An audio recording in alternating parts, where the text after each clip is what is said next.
Right. ඇයි console එකකට hard එකක් සපෝට් කරන්නේ නැත්තේ? දන්නේ නැති දෙයක් කියලා දෙන්න හදන්නේ. මේක සමහරු දන්නවා සමහරු දන්නේ නැහැ. ගොඩක් දෙනෙක් මම අහුවා අයියේ මේ කොහොමද මේ හાર્ඩ් එක සපෝට් කරන්නේ කියලා. මොකද සමහරු හાર્ඩ් ගහන්න try කරාට හાર્ඩ් එක සපෝට් වෙන්නේ නැහැ.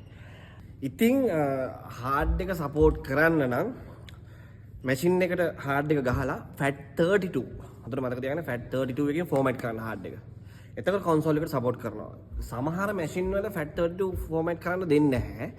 එහෙම වුණොත් ඔයගොල්ලෝ ඔන්ලයින් ගිහිල්ලා ඉවර වෙලා Google එකේ ගහලා ඉවරලා ඔන්ලයින් පුළුවන් අපිට මේක ෆෝමැට් කරන්න.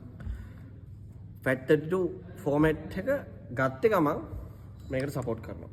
මේ බලන්න ඔයාලා මම ගහලා පෙන්නන්නම්.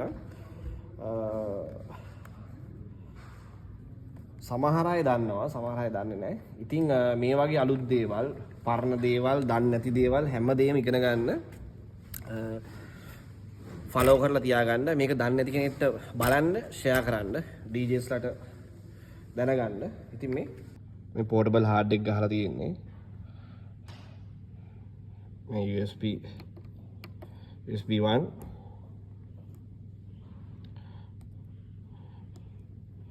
පේනවනේ සපෝට් කරනවා. ඉස්සරහට මම මේ වගේ අලුත් දේවල් දානවා, දන්න දේවල් දානවා, දන්න දේවල් දානවා, හැමදේම දැනගන්න. DJ සම්බන්ධව, සවුන්ඩ් සම්බන්ධව හැම දෙයක්ම දැනගන්න. මේක ලයික් කරලා, ෆලෝ කරලා තියාගන්න. අනිවාර්යෙන් මේ වීඩියෝ එක ෂෙයා කරන්න.